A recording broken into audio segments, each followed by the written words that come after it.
शुरू में दिखाया जाता है कि डोमिनिका, जो कि एक मशहूर बैलरीना डांसर है, जो अपनी बीमार माँ की देखभाल करती है। डॉक्टर के पास जाने के बाद डोमिनिका अपनी माँ को एक निगरान नर्स के पास छोड़ देती है ताकि वो काम पर जा सके। अब दिखाया जाता है कि वो डांस स्टेज पर जाने की तैयारी कर रही होती है, मगर स्टेज पर जाने से पहले इसे कुछ खास मेहमानों से मिलना है, जिसमें इसके चचा एवन एगरोफ भी शामिल हैं, जो रूसी खुफिया सर्विस के डिप्टी डायरेक्टर हैं। यहाँ इसका तारुफ एक रूसी गैंगस्टर ओसिनोव से करवाया जाता है, जो एक तस्वीर के बहाने डोमिनिका के पास आ जाता है और इसे गलत तरीके से छूने की कोशिश करता है।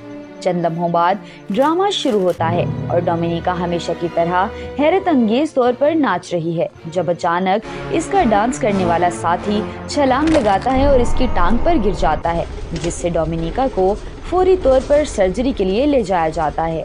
दूसरा अहम किरदार मूवी में नेट नीश है, एक CIA एजेंट जो एक ऑटोमेटिक कॉलर से फोन ले रहा है, जो इसे कुछ अल्फाज बताता है। वो उन अल्फाज को मीटिंग के मुकाम के एड्रेस को डिकोड करने के लिए इस्तेमाल करता है और वो जाने से पहले अपनी बंदूक अपने साथ ले जाता है।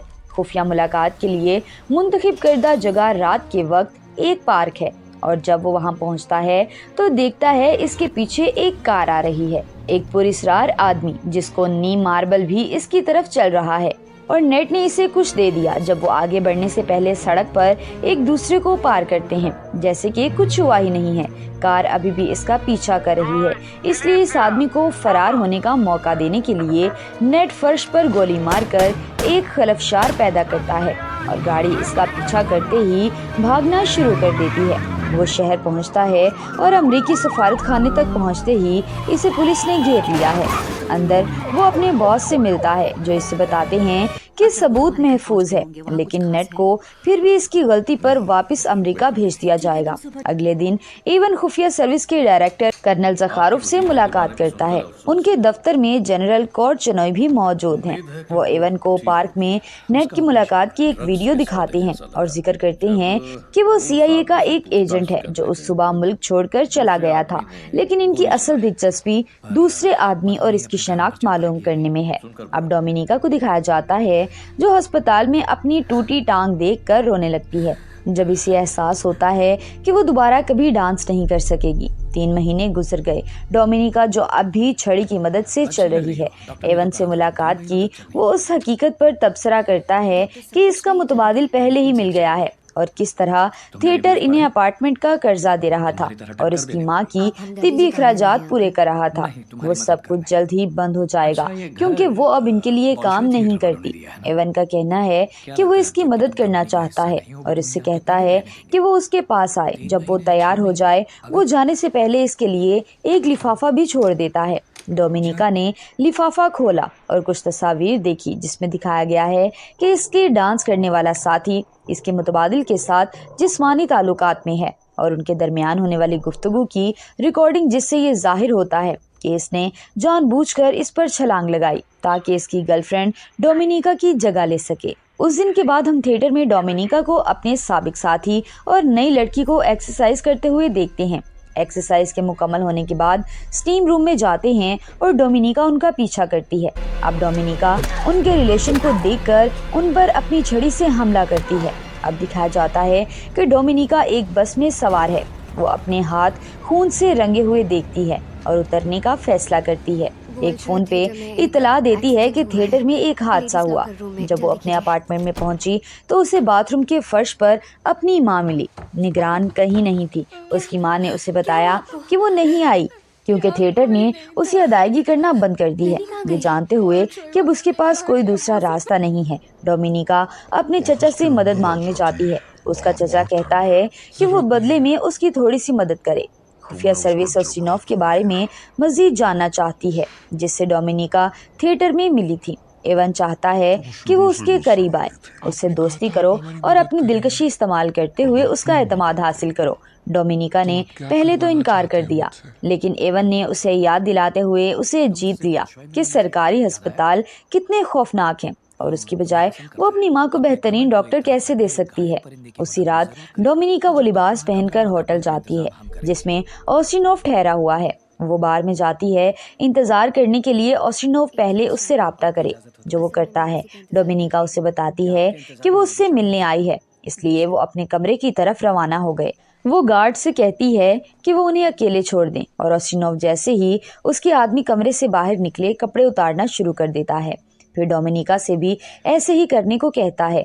वो कुछ हिचकिचाहट के बाद ऐसा करती है और जब वो करीब आती है तो ओस्टिनोव उससे फायदा उठाने में कोई वक्त जाया नहीं करता। अचानक एक स्याह हेलमेट पहने हुए शख्स ओस्टिनोव के पीछे नमूदार होता है और उसका गला काटता है। लाश को फर्श पर फेंक दिया जाता है। वो आदमी डोमिनिका को उसके खून आलूद जिस्म को ढांपने के लिए एक कोट फेंकता है और उससे पिछले दरवाजे से कमरे से बाहर ले जाता है। जब वो पार्किंग में पहुंचते हैं तो वो एक मुलाजिम को गोली मार देता है। अब वो उसे अपनी मोटरसाइकिल पर एक अनजान इमारत की तरफ ले जाता है।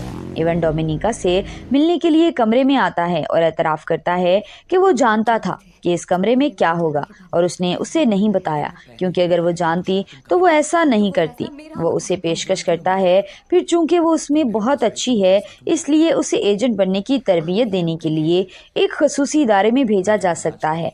अगर वो इनकार करती है तो वो उसकी हिफाजत नहीं कर सकेगा, लिहाजा वो सिर्फ कबूल कर सकती है। डोमिनिका चंद दिनों बाद इदारे के लिए रवाना हो जाती है। जब वो वहां पहुंची तो उसका इस्तकबाल स्प्रो स्कूल की हेडमिस्ट्रेस मीट्रन ने किया। वो डोमिनिका को अपने कमरे में ले जाने से पहले स्कूल में इस्तेमाल करने के लिए एक जाली नाम देती है। उसके फौरन बाद क्लासेस शुरू हो जाती हैं। मीट्रन ने जदीद दुनिया की अफरा तफरी के बारे में बात की और किस तरह रूस ही वो वाहिद मुल्क है जो उसे ठीक करने के लिए कुर्बानियां देने को तैयार है। तलबा को जासूस बनने की तरबियत दी जाएगी जो बहकाने में महारत रखते हैं और डोमिनिका और विक्टर नामी तालिबे इल्म को क्लास के सामने बुलाया जाता है और कपड़े उतारने के लिए कहा जाता है। विक्टर बगैर किसी मसले के ऐसा करता है, लेकिन डोमिनिका हिम्मत नहीं हारती। मीट्रन उसके लिए उसे डांटता है। अब नेट को दिखाया जाता है जिसे CIA के डिसिप्लिन पैनल ने मुताला करने के लिए तलब किया है कि इसे रूस में इसकी गलती पर मुअत्तल कर दिया जाएगा। अब वो मुल्क छोड़ नहीं सकता। नेट ने एहतजाज किया क्योंकि उनका जासूस मार्बल 3 साल से नेट के साथ काम कर रहा है और किसी और पर भरोसा नहीं करेगा, लेकिन इसकी बात नहीं सुनी गई। अब दिखाया जाता है कि स्प्रो स्कूल में वापस मीट्रन के साथ एक क्लास के दौरान उन्हें बताती है कि इन्हें इस काबिल होना है कि वो लोगों की शनाख्त कर सकें कि वो क्या चाहते हैं। वो कुछ वीडियोस टीवी पर डालती है जिसमें उन्हें अंदाजा लगाना होता है कि कौन सा शख्स क्या चाहता है। पहला विक्टर गलत अंदाजा लगाता है और डोमिनिका उसे दुरुस्त करती है, जिससे विक्टर को गुस्सा आ जाता है। दरअसल उनकी ट्रेनिंग होती है। अब हम वापस US से आते हैं। नेट अपने सीनियर को रूस जाने के लिए कहता है ताकि वो मार्बल से मजीद इन्फॉर्मेशन हासिल कर सके, लेकिन वो अब रूस वापस नहीं जा सकता। वो उसे किसी मुल्क भेज सकते हैं ताकि रूसी खुफिया सर्विस को मालूम हो जाए कि वो आसपास है और मार्बल दोबारा सर उठाएगा। नेट इसके साथ आने वाली टीम को कबूल करता है। अब दिखाया जाता है कि स्कूल में तलबा से कहा जाता है कि वो फौजियों की एक ग्रुप का खैर मकदम करें जो अभी जंग से वापस आए हैं। डोमिनिका एक नौजवान का इंतखाब करती है और उसे अपने कमरे में ले जाती है। उस दिन के बाद मीट्रन और तलबा ने फौजियों के साथ अपनी परफॉर्मेंस की तमाम वीडियोस देखी। मीट्रन ने डोमिनिका को बताया कि इसकी तकनीक अच्छी थी, लेकिन इसने अभी तक खुद को हार मानना नहीं सिखाया। क्लास खत्म होने के बाद डोमिनिका शावर्स में जाती है जहां विक्टर उस पर हमला करता है। वो दीवार से पानी का नल लेकर उसे मारकर अपना दिफा करती है। अब दिखाया जाता है कि एवन कोर्चनॉय और ज़खारोफ उस हकीकत पर बात कर रही हैं कि नेट को बुडापेस्ट मुंतकिल कर दिया गया है और वो फैसला करते हैं कि डोमिनिका को नेट से दोस्ती करने और उसका एतमाद हासिल करने के लिए बुडापेस्ट भेजा जाए ताकि वो कातिल की शनाख्त कर सके। वो उसे एक नया पासपोर्ट और एक नए नाम के साथ दस्तावेजात देते हैं। वो कुछ दिन बाद बुडापेस्ट पहुंचती है और एक अपार्टमेंट में रहने चली जाती है जिसमें वो एक साथी जासूस मार्टा के साथ शरीक होंगी। उस दिन बाद में वो अपने नए बॉस स्टेशन चीफ मैक्सम से मिलती है और उससे कुछ मालूमात पूछती है। अगले दिन डोमिनिका स्विमिंग पूल में जाना शुरू कर देती है ताकि वो नेट के करीब जा सके और अब दिखाया जाता है कि डोमिनिका और नेट बात कर रहे होते हैं। डोमिनिका बताती है कि वो सफारत खाने में मुतरजम का काम करती है। अगले दिन उसे पूल में नेट नहीं मिलता और रिसेप्शनिस्ट ने उसे बताया है कि इसकी ID गायब हो गई है। पता चला नेट पहले ही जानता था कि डोमिनिका वो नहीं है जो वो कहती है। कहानी आगे बढ़ती है। डोमिनिका सफारत खाने का दौरा करती है और मार्टा को एक अमेरिकी सियासतदान स्टीफनी पाउचर के साथ बातचीत करते हुए देखती है। नेट भी वही मौजूद होता है। नेट डोमिनिका को बताता है कि पूल से उसकी आईडी चोरी करने वाला वही था और अगले दिन 8 बजे उसे रात के खाने के लिए कहता है, जिसे डोमिनिका कबूल करती है। अब दिखाया जाता है कि डोमिनिका मार्टा के कमरे की तलाशी लेती है और उसे पता चलता है कि वो बाउचर से एनएलटी जींस खरीद रही थी। तभी मार्टा भी घर वापस आती है। वो डोमिनिका को उस रिपोर्ट की एक कॉपी देती है जो वोलेंटोफ ने मॉस्को को भेजी थी, जिससे पता चलता है कि डोमिनिका ने वोलेंटोफ को दुश्मन बना लिया है।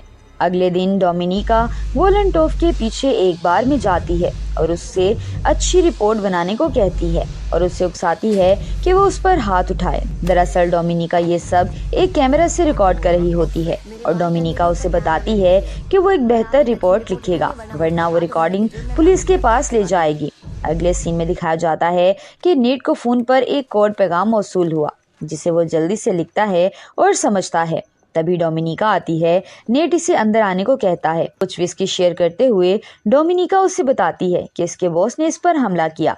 जब नेट ने इससे पूछा कि वो कैसे जानती है कि वो कहाँ रहता है, तो वो टीवी का वॉल्यूम बढ़ा देती है ताकि इन्हें सुनाई ना दे। डोमिनिका उससे पूछती है कि रूस के उस पार्क में क्या हुआ था और उसे बताने के बाद उसे किस करती है। नेट इसे घर जाने को कहता है। अगले दिन एवन वियना जाने से पहले डोमिनिका से मुलाकात करता है। वो नेट के साथ इसके ताल्लुक के बारे में पूछता है क्योंकि उनके आला अफसरान बेचैन हो रही हैं। वक्त मांगने के लिए वो झूठ बोलती है और उसे बताती है कि वो मार्टा के साथ अपने बाउचर केस पर भी काम कर रही है, लेकिन उसे मजीद पैसों की जरूरत होगी। एवन मान जाता है और अपना कोट छोड़ने के लिए कहता है। डोमिनिका उसे ले लेती है और चुपके से उसके पासपोर्ट का नंबर नोट कर लेती है। उसके जाने के बाद मार्टा गन लेकर डोमिनिका से कहती है वो बाउचर केस के बारे में कैसे जानती है। डोमिनिका उसे बताती है कि दरअसल उसने फाइल देख ली है और वादा करती है कि वो उसे सारा क्रेडिट और ज्यादा रकम देगी। उसने सिर्फ इजाफी वक्त के लिए झूठ बोला। मार्टा कबूल करता है क्योंकि उसके पास कोई दूसरा रास्ता नहीं। अब दिखाया जाता है कि डोमिनिका वियना जाती है और वहाँ एक बैंक अकाउंट खोलती है, जबकि मार्टा वोलेंटोफ से मिलने जाती है और उसे बताती है कि वो डोमिनिका से छुटकारा हासिल करना जानती है। लेकिन जब डोमिनिका उस रात वापस आई तो मार्टा बाथटब में मुर्दा पड़ी है। अचानक सिरगई उसके पीछे नमूदार होता है और उसे एक वार्निंग देने के लिए गर्दन से पकड़ता है। राज बांटने वालों के साथ ऐसा ही होता है। वो उससे ये भी कहता है कि वो गायब होने से पहले पुलिस को कॉल कर दे। अब दिखाया जाता है कि डोमिनिका से पुलिस पूछगछ कर रही है, लेकिन वो उन्हें कुछ नहीं बताती।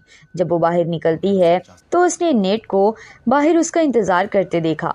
वो अपने फ्लैट पर वापस चले गए, जहां उसने एतराफ़ किया कि वो जानता है कि वो एक जासूस है। डोमिनिका उसे अपनी कहानी सुनाती है कि वो सिर्फ अपनी माँ की खातिर ये सब कर रही है। नेट ने उससे वादा करते हुए उसे डबल एजेंट बनने को कहा। वो जवाब देती है कि इसे सोने की जरूरत है और सोने चली जाती है। अगली सुबह दिखाया जाता है कि वो दोनों अब करीब आ चुके होते हैं, ये पूछने के बाद कि वो उस पर भरोसा कर सकती है, और मस्बत जवाब मिलने के बाद वो उससे प्यार करती है। अगली सुबह जब वो उससे बात करती है कि इसने इसके मुआहदे को कबूल कर लिया है, डोमिनिका अपने मामूल पर वापस चली जाती है। नेट पर एक जाली रिपोर्ट लिखती है कि वो उसे अपनी जेब में रखती है और फिर उसके सिग्नल का इंतजार करने के लिए अपनी जगह पर वापस आती है, जो कि एक सादा फोन कॉल है जिसमें उसका पसंदीदा गाना चलता है। अब दिखाया जाता है कि डोमिनिका ने नेट के आला अफसरान से मुलाकात की और उसे झूठ पकड़ने वाले टेस्ट के जरिए इंटरव्यू किया जाता है कि आया इस पर भरोसा किया जा सकता है।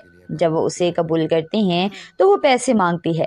वो उस पर हंसते हैं, लेकिन जब वो उन्हें बताती है कि वो उन्हें बाउचर दे सकती है तो वो अपना ख्याल बदल लेते हैं। अगले जुमा को पूरी टीम बाउचर से मिलने के लिए लंदन जाती है। डोमिनिका एक खसूसी होटल के कमरे में रहती है जो CIA ने इसके लिए सिक्योरिटी के साथ तैयार किया था। अब दिखाया जाता है कि डोमिनिका बाउचर से मिलती है और उसे बताती है कि उसे मार्टा ने भेजा है। बाउचर को यह तब्दीली पसंद नहीं है और वो वहां से जाने लगती है, लेकिन डोमिनिका उससे कुछ खतरनाक तस्वीरों के साथ धमकियां देती है और रकम का जिक्र करके उसे राजी करती है, तो वो मजबूरन डोमिनिका के साथ चला जाता है। कमरे में दिखाया जाता है कि डोमिनिका सबूतों की डिस्क चेक करने के बहाने लेती है और उन्हें फेक डिस्कों से बदलकर बाउचर को पैसे दे देती है। बाउचर रकम लेकर होटल से निकलता है तो देखता है कि इसका पीछा किया जा रहा है और वो खौफजदा हो जाता है। इसलिए वो रकम कूड़ेदान में फेंकता है और सड़क पार करता है, जहां एक ट्रक उसे कुचल देता है। अब दिखाया जाता है कि डोमिनिका वोलेंटोव के साथ कार में बैठी होती है और उसे फोन पर जल्दी से खबर मिल जाती है। उसने डोमिनिका को बताया कि इन्हें फौरी तौर पर मास्को वापस आने का हुक्म दिया गया है और वो उसका पासपोर्ट ले लें। जब वो मास्को पहुंच जाते हैं तो इवन इसे गिरफ्तार करने से पहले वोलेंटोव से डिस्क लेता है और वो डोमिनिका दोनों अमेरिकियों की मदद करने के शक में है। जब उससे पूछा गया तो वो इनकार करती है, जिससे उसे मुख्तलिफ तरीकों से तशद्दुद का निशाना बनाया जाना शुरू हो जाता है, लेकिन वो नहीं मानती। वो उसे एक वीडियो भी दिखाते हैं कि किस तरह वोलेंटोव को झूठ बोलने पर गोली मारी गई थी, लेकिन तब भी डोमिनिका यही कहती है कि वो डबल एजेंट नहीं है, तो उसे घर जाने की इजाज़त मिल जाती है। लेकिन जब वो वहाँ पहुँचती है तो उसे इतना गंदा महसूस होता है कि वो अपनी माँ को गले लगाने नहीं देती, क्योंकि अंदर ही अंदर वो जानती है कि उसने सबको धोखा दिया है, जिसकी कीमत उसे चुकाना होगी। अब दिखाया जाता है कि कोर्चनोई और ज़खारोफ के साथ एक मुलाकात के बाद इवन अपने अपार्टमेंट में वापस आया, जहां डोमिनिका उसका इंतज़ार कर रही है। वो उसे बताता है कि उन्होंने इसकी दरख्वास्त मंजूर कर ली है कि उससे पहले इसे किस देती है। डोमिनिका बुडापेस्ट वापस आती है और नेट से मिलती है। वो उसके अपार्टमेंट में जाते हैं, जहां वो उसके रिहाई पर अपने शकूक का इजहार करता है। डोमिनिका उसे और उसकी मां को अमेरिका मुंतकिल करने और उसे मजीद रकम देने के लिए राजी करती है। आधी रात को डोमिनिका उस वक्त जाग जाती है जब उसे शोर सुनाई देता है। वो किचन में जाकर सिरगई को नेट पर तशद्दुद करते हुए देखती है। वो पहले तो उसके साथ होने का बहाना करती है, यहाँ तक कि उसकी मदद करने लगती है कि वो कातिल का नाम हासिल कर सके। लेकिन जब सिरगई को यकीन हो जाता है कि डोमिनिका भी उसके साथ है, तो डोमिनिका मौका देखकर उस पर पीछे से वार करती है और नेट को खोलने की कोशिश करती है। तभी सिरगई फिर से उड़ जाता है और तीनों के दरमियान लड़ाई हो जाती है, जो ज्यादा देर तक नहीं चलती। सिरगई फिसल कर गिर जाता है और डोमिनिका इसे छुरा घोंपती है। अब हम देखते हैं कि अगले दिन अस्पताल में जब डोमिनिका को होश आ जाती है तो उसके पास कोर्चनोई होता है, जो खुद डोमिनिका के सामने तस्लीम करता है कि मार्बल यानी रूसी कातिल वही है। वो नेट के लिए जासूसी कर रहा होता है। उसे लगता है कि वो जल्द ही पकड़ा जाएगा और वो बेकार मरना नहीं चाहता, इसलिए वो डोमिनिका से कहता है कि वो उसे बेनकाब करे ताकि वो एक कौमी हीरो बन सके। लेकिन उसके जाने के बाद डोमिनिका खुद को पुलिस के हवाले कर देती है और वो रूसी सफीर से मिलने के लिए कहती है। जब उसे उसके पास ले जाया जाता है तो वो उससे कहती है कि ज़खारोफ को फ़ोन करे और उसे मुताला करे कि इसके पास कातिल का नाम है, जो वो उसे अपने आज़ादी के बदले में देगी। फिर दिखाया जाता है कि एयरपोर्ट पर मीटिंग फिक्स की गई होती है, जिसमें नेट कातिल की शनाख्त की तस्दीक करने के लिए आया होता है और नेट को लगता है उसे डोमिनिका ने धोखा दिया है, क्योंकि डोमिनिका जिस कातिल को पेश करने जा रही होती है वो वही जासूस होता है जो दरअसल अमेरिकी एजेंसी को नेट के जरिए मालूमात दे रहा होता है।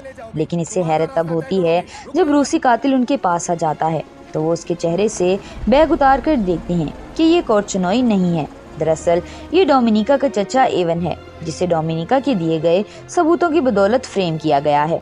नेट समझ जाता है कि डोमिनिका ने अपने चचा से अपना बदला लेने के लिए ऐसा किया है। नेट तस्दीक करता है कि कातिल यही है। तभी दिखाया जाता है कि एवन को एक रूसी स्नाइपर ने गोली मार दी और डोमिनिका को हेलीकॉप्टर पर ले जाया गया। अब दिखाया जाता है कि डोमिनिका को रूस में एक अजीम और बहादुर हीरोइन का नाम दिया जाता है और वो अपनी माँ के साथ आराम से जिंदगी गुजार रही होती है। फिल्म उस वक्त खत्म होती है जब डोमिनिका को फोन आता है और लाइन पर उसका पसंदीदा गाना चल रहा होता है, यानी नेट उसे याद कर रहा है।